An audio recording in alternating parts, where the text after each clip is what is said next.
but I also feel like success is growth and success is legacy. If we've got a team that's continually growing and moving forward, and we have people that are becoming better versions of themselves, to me, that's success.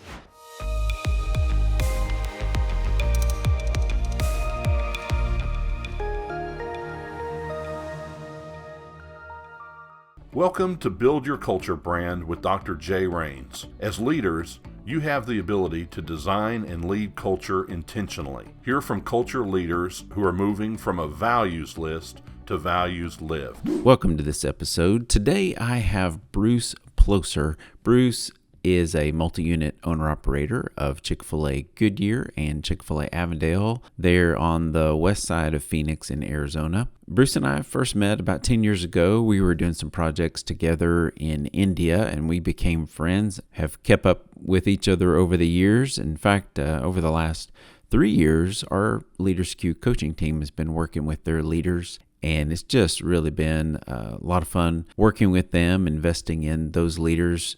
I've had the opportunity to be with Bruce and his team and really see them in action. They've built and are continuing to build an amazing culture. Bruce has so much wisdom to share, and after being an operator for more than 20 years, I'm excited for you to be able to listen in. So let me introduce you to Bruce. Good morning, Bruce. Good to see you. Welcome. How are you this morning? I am great. Thanks so much for hosting. Wonderful. You know, as a leader superhero, what would be one of your superpowers, and then what would be your kryptonite? I think encouragement needs to be every leader's superpower. Clearly, we have to do vision, and we have to set an amazing example. But I think encouragement goes a long way. Kryptonite would probably be allowing frustrations to get in the way of my superpower. Okay. And undermine all that encouragement that needs to be going out. That's good. Right. Back in your story, one of the things that I was fascinated by in your story is the first 100. And maybe people don't realize that the very first 100 was at one of your grand openings. So I'd love to hear your story. How did that happen? What led to the innovation of First 100? First 100 was born in kind of a silly night. We had been doing catering for the week before the restaurant opened. We had a situation where we got the restaurant a week early, which back then was unheard of. It used to be that you get the restaurant on a Saturday and you open the following Thursday. Well, we got an extra week because it was a brand new market. And the goal was to take 1,000 meals out every day to the community and just sow seeds, get the taste of Chick-fil-A in people's mouths. So we were wrapping brownies and squeezing lemons and filleting chicken. And then we were doing those activities in the evening. And the next day we would be executing and taking these 1,000 meals out. One night we were wrapping brownies in the dining room. It's probably 9 o'clock at night as we're getting ready for the next day. And the question came up, because questions are important. How are we going to get more media attention around this grand opening? And this thought occurred to me that, well, what if we just gave away a Chick-fil-A sandwich a week to every guest that was like the first 100? And so that was the seed being planted for First 100. And so we decided to do this. So we advertised it, but we had no structure around it. We had no rules. No, today, or when we've done this recently, we've had wristbands that we put on people. There's rules. There's a DJ and activities and bathrooms available. Well, back then, we just had an idea and we went with it in probably very old school Chick-fil-A fashion. And so we rolled into the restaurant at 4 o'clock in the morning on this Thursday in October of 2003. and people were camped out. And we thought, Goodness. we've got to do something different. We can't just give them a sandwich. We need to give them a meal. And we really didn't have a whole lot of assets for such a thing. We had a little card called a promotion that came from what was called the Promotion Assistance Library. And at the bottom of that card, it had the cows on top. At the bottom of the card, just a brief description of what this was going to entitle the guest to, with 5 rows from a spreadsheet and 12 columns across, because 52 just looked wrong on this coupon. Okay. And it was going to give them a meal. The concept was a meal a week for a year, and we would punch them out as they would come. So at the end of their card, it just looked like Swiss cheese. It was a completely, looking back at it, it was a completely off-brand thing to do, but it's what we ran with this crazy idea. Dan was at our grand opening for a couple of days, and he saw this and he says, we're doing this from now on. So love it or hate it, that's the story of First 100. And so, and when you say Dan, you're talking about Dan Cathy, the CEO of multi-billion-dollar Cathy corporation. was with us for several days for the grand opening. That's awesome. Wow. So he saw it in action and took your innovation and made it a thing. Yeah. That's incredible. Wow. Okay. So there's the story. 2003. Correct. So this next year is the 20th anniversary of the First 100. Another question I had for you was, how do you define success? There's so many metrics. I mean, you're being thrown hundreds of metrics every day, financial, customer service reports, various kinds of metrics. But how do you define success? I think early on success was business performance, and that's a big component. We have to perform. We have to deliver for the brand. That is our part of the stewardship deal. But I also feel like success is growth, and success is legacy. If we've got a team that's continually growing and moving forward, and we have people that are becoming better versions of themselves, to me, that's success. If we are leaving a legacy of excellence and growth and care, and the balance between grace and accountability, I think that's success. So to me, I think those two words of legacy and growth define success. But we have to know that we still have to deliver in the business results. But if we focus solely on the business results, I think we're probably doing less than we could. Yeah, as you described that, it makes those business results almost seem short-sighted. I mean, when you're talking about legacy, you're looking way past the horizon of just the monthly report or the annual FC, financial report. So that's a beautiful way to say it. I'm curious, though. I want to go a little deeper on that, the grace and accountability question. So, because I do find the leaders tend to lay on one side or the other, especially owners. They'll either go too far one way or too far the other. What are some ways that you maintain that balance between what I call grace and law, grace and accountability? Yeah, I feel like that's the place where growth is happening. If we're in a relationship, I feel like on both sides of the relationship, if we can be accountable to one another and we can exercise grace and have a balance between the two, we can move forward. If we have a relationship that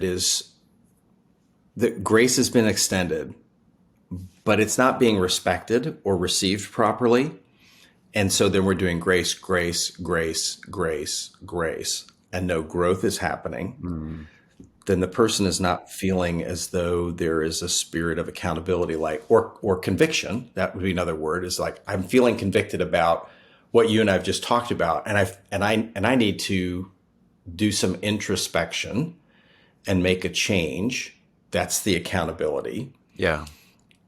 I think we can move forward in the balance of grace and accountability. If it's all accountability and no grace, it might be very difficult to move forward. If it's all grace and no accountability, again, it's going to be very difficult to move forward. When we look at the SERF model that Chick-fil-A has taught for years, the words are relationships and results. Well, I've kind of adapted that in our own business to say, how do we do grace and accountability? Mm-hmm. That's good. That's a great, simple way to put it. And it's almost like with grace, you're paying their debts, and then at some point, ownership needs to happen, and that's where you come to an end of how much grace can we extend before they choose to continue not to take ownership and take accountability.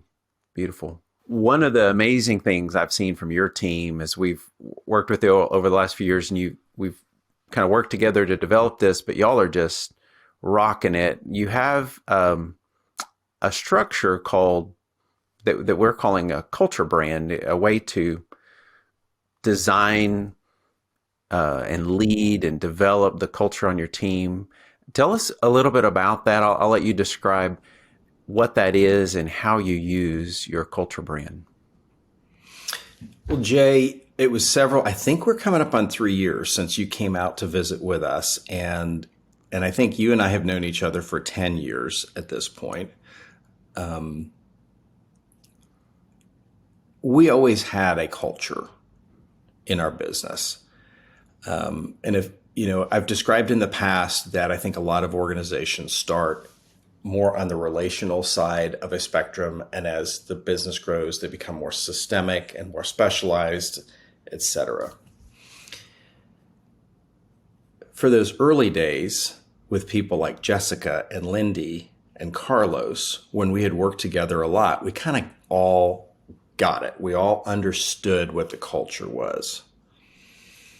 As we grew and added people and hours and shifts and all the things, it becomes harder for that culture to stay tight. So 3 years ago, when you and I were talking, you challenged me and you said, I bet you that there's really not too many leadership buckets other than these three. And those three buckets broadly are character, teaming, and results. And I think I agree that those are three buckets or three pillars that are common to almost any leadership in any enterprise.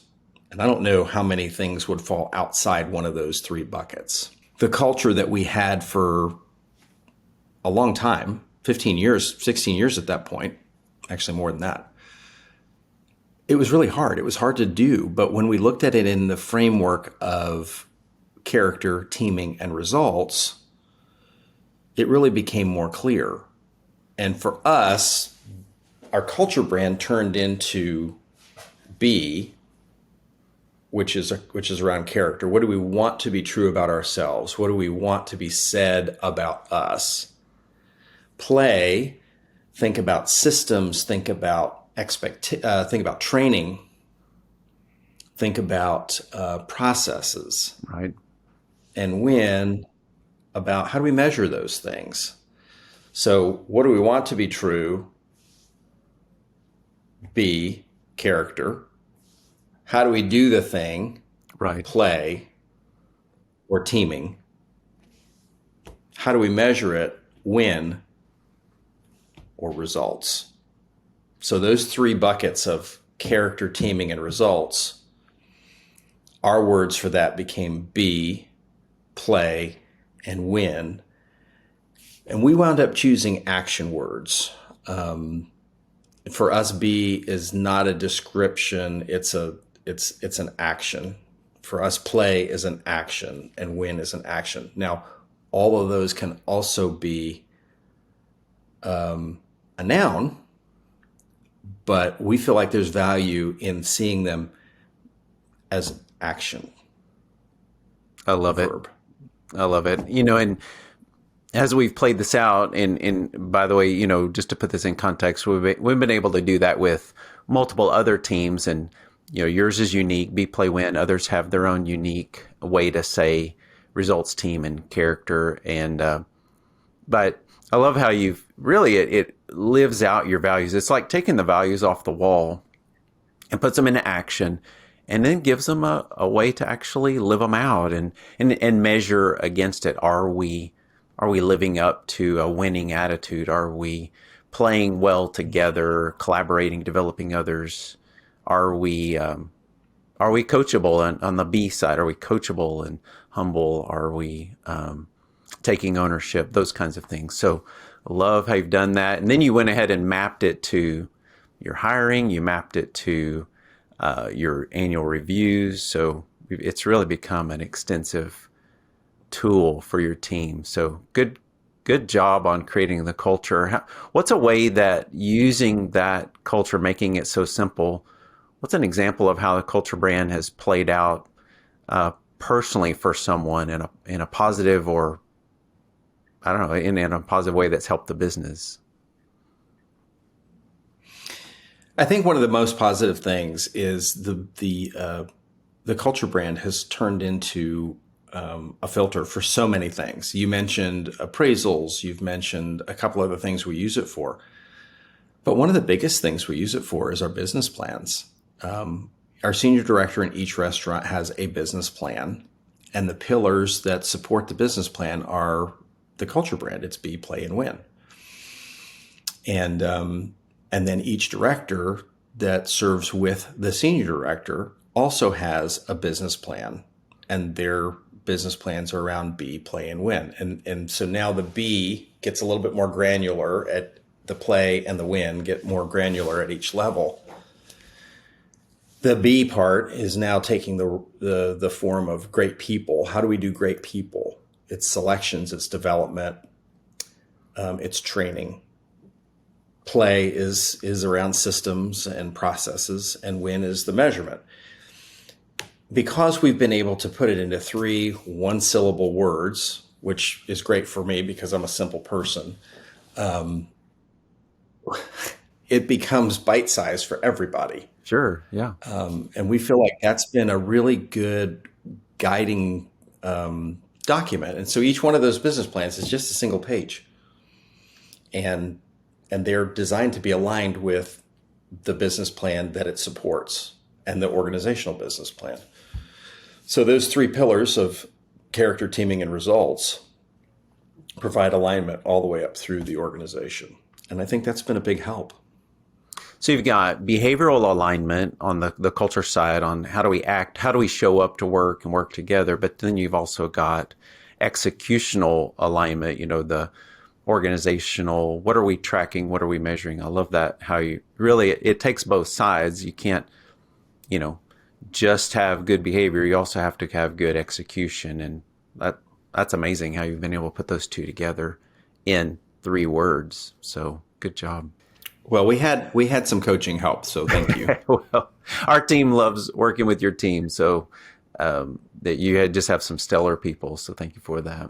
Well, Bruce, it's really been good having you on the show today. I love hearing about the story. This journey from the Air Force. Well, as a lifeguard, just started that way, right? Lifeguard, Air Force, then into Chick-fil-A, and just those inflection points, and now to see that this culture is emerging with these 2 locations. You're in the process of giving up 1 location to move to a brand new location that's opening next year, and so culture becomes a real challenge, right? To move between those 2. I had a question. So your first team there in the mall, how many people, how many hours, what was that? And then compare that to today. How many hours a week are y'all tracking right now?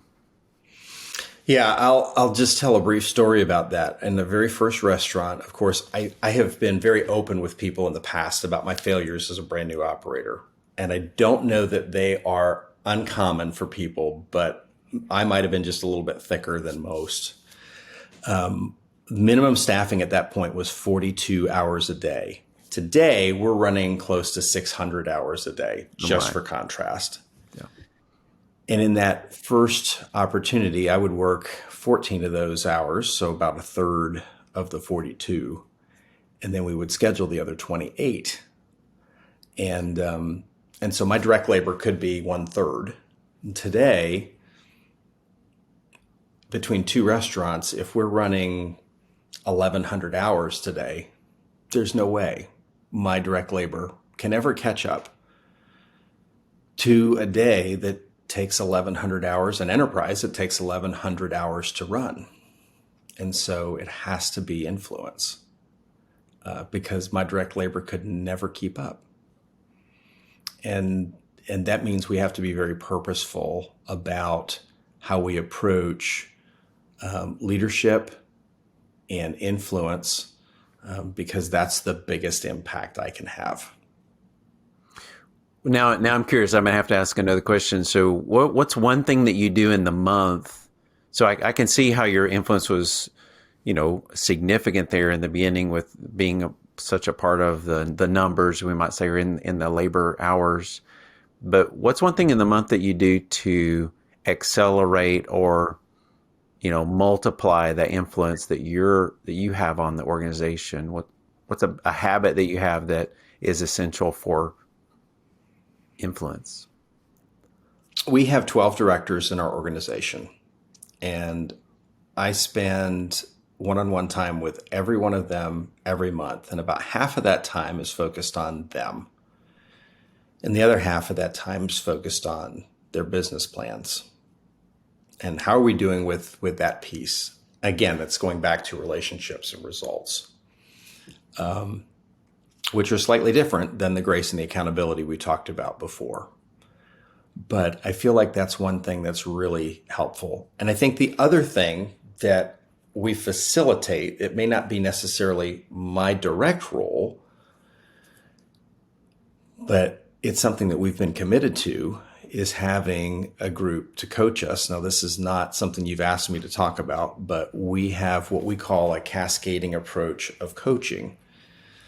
Those directors have a coaching relationship with one of your coaches, but in turn, we ask that those directors have a coaching relationship with an emerging leader who's serving at a level below them. And the thought there is that there's a cascading approach to that coaching. And we think that that is serving us really well. Yeah. What an incredible way to take that investment of coaching and multiply it. And I know some of those conversations actually, and thank you for saying that. Obviously, that's very kind of you. But one of the things I've noticed from my coaches, they say that part of their coaching conversation is actually talking about how to be a better coach, how to be that mentor, encourager forward and cascade that. So great way to multiply that investment in your team. We do see that coaching investment as having two sets of returns. The more proximate set of returns is what's happening in the business. The longer term set of returns is what happens in the life of the person who's in that coaching relationship. And those returns may not be completely evident while they work with us and wear our name tag. It could come up years later. And so we really feel like that is part of our approach to legacy. Beautiful. I'm going to let that just hang right there. That's awesome. Thank you for listening. I hope you enjoyed hearing from Bruce Ploeser about his beginnings with Chick-fil-A, but also how having a culture brand has really helped him and his team to shape their business. Join us next time as we dive deeper into Bruce's story. One thing that he and I have talked about is the further you go up in your organization, the lonelier it can become. Bruce addresses this reality and offers some sound advice. We get to hear about some of those moments of influence in Bruce's career. Thank you for listening to Build Your Culture Brand with Dr. Jay Rains. If you enjoyed this podcast, please like, comment, and share. See you next time. We would like to note that Leaders Q serves individual owner-operators and their teams and is not affiliated, endorsed by, or in any way officially connected with Chick-fil-A Incorporated.